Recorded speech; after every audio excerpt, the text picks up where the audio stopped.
எல்லோருக்கும் வணக்கம். நாம அடுத்து நாளைக்கு 13ஆம் தேதி மார்க்கெட் எப்படி இருக்கு அப்படின்னு பார்க்க போறோம். 13ஆம் தேதி மார்க்கெட் என்ன மாதிரி மூவ் ஆகும்? இன்னைக்கு ஹிண்டன்பர்க் ரிசல்ட் அவ்வளவு இம்பாக்ட் பண்ணலைனாலும் பட் ஓரளவுக்கு இம்பாக்ட் பண்ணி இருக்குது. பட் அதோடைய எஃபெக்ட் எப்படி இருக்கும் அப்படின்னு நமக்கு நாளைக்கு தான் தெரியும். ஸோ இது நாளைக்கு நிஃப்டியோடைய எக்ஸ்பைரி இருக்குது. ஸோ அதனால அதோட மூவ்மெண்ட் அக்ரெசிவாக இருக்கிறதுக்கான வாய்ப்பு இருக்கு. ஒன்று அப்பல இருக்கலாம், இல்லை கீழே இருக்கலாம். அந்த நியூஸ் இப்போதைக்கு பார்த்தீங்கன்னா ஒரு நியூட்ரலான நியூஸ் ஆயிடுச்சு. அது பெரிய எஃபெக்ட் இருக்கு தெரியல. நாளைக்கு மேலே போகிறதுக்கான வாய்ப்புகளும் இருக்குது நாளைக்கு. ஓகேங்களா? இது ஒரு முக்கியமானது. நான் செபி ரிஜிஸ்டர் அட்வைசர் கிடையாது. நான் பண்ணதெல்லாம் பேப்பர் ட்ரேடிங். என்னுடைய ஓபிஎம் கால்குலேட்டர் கொடுக்குற நம்பரை பேஸ் பண்ணி தான் இந்த ரேஞ்சு கண்டுபிடிக்கிறோம். ஸோ அதுக்கான ப்ரீமியம் கண்டுபிடிக்கிறோம். ஓகேங்களா? இப்போ இன்னைக்கு க்ளோஸ் ஆயிருக்க, அதாவது இன்னைக்கு 12ஆம் தேதி எப்படி க்ளோஸ் ஆயிருக்கு அப்படின்னு பார்த்தீங்கன்னா 24,347 க்ளோஸ் ஆயிருக்கு. நேற்று க்ளோஸ் ஆனது 24,360. டிஃபரன்ஸ் பார்த்தீங்கன்னா 20 பாயிண்ட்ஸ் தான் டிஃபரன்ஸ் இருக்குது. ஸோ நாளைக்கு எப்படி வேணாலும் மூவ் ஆகலாம் மார்க்கெட்டு. ஓகேங்களா? ஸோ நாளைக்கு மேலே மூவ் ஆச்சு அப்படின்னா 24,640 வரையும் போகிறதுக்கான வாய்ப்பு இருக்குது. கீழே மூவ் ஆச்சுன்னா 24,543 வரை போகிறதுக்கான வாய்ப்புகள் இருக்குது. இதுதான் இங்க நம்ம சொல்றது.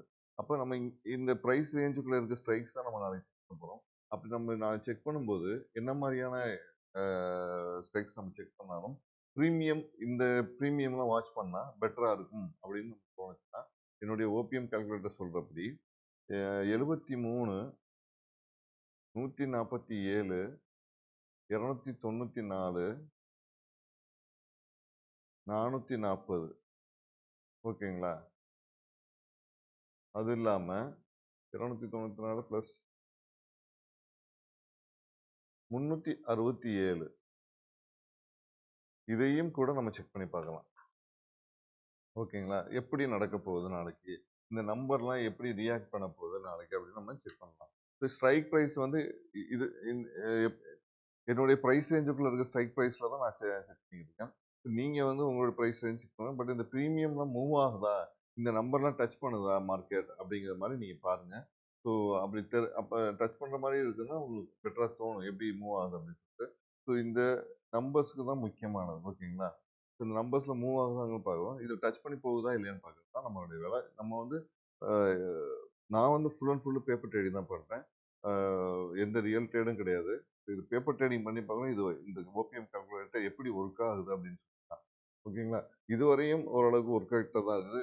மோஸ்ட் ஆஃப் த டைம் நம்மளுடைய கேபிட்டலை ப்ரொடெக்ட் பண்ணிக்கிட்டு நோ ட்ரேடிங்கே கொடுத்துக்கிட்டு இருக்குது. ஏன்னா அப்போ இருக்கும்போது நம்மளோட கேபிட்டல் ப்ரொடெக்ஷன்ல தான் இருக்குது அப்படின்னு மாதிரி தோணுது.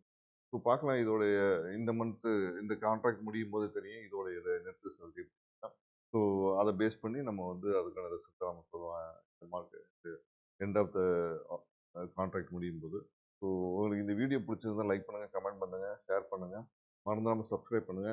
நாளைக்கு நாளைக்கு மார்க்கெட்ல இந்த நம்பர்ஸ்லாம் டச் பண்ணியிருக்கா, நம்மளோட ரேஞ்செல்லாம் மூவ் ஆயிருக்குதா அப்படிங்கிறதையும் நம்ம நாளைக்கு செக் பண்ணுவோம். என்ன மாதிரி ஸ்ட்ரைக்ஸ் நான் சூஸ் பண்ணியிருக்கேன் அப்படிங்கிறதையும் நான் உங்களுக்கு நாளைக்கு சொல்றேன். ஸோ இந்த வீடியோ மறந்துடாம சப்ஸ்கிரைப் பண்ணுங்க. நன்றி, வணக்கம், தேங்க்யூ.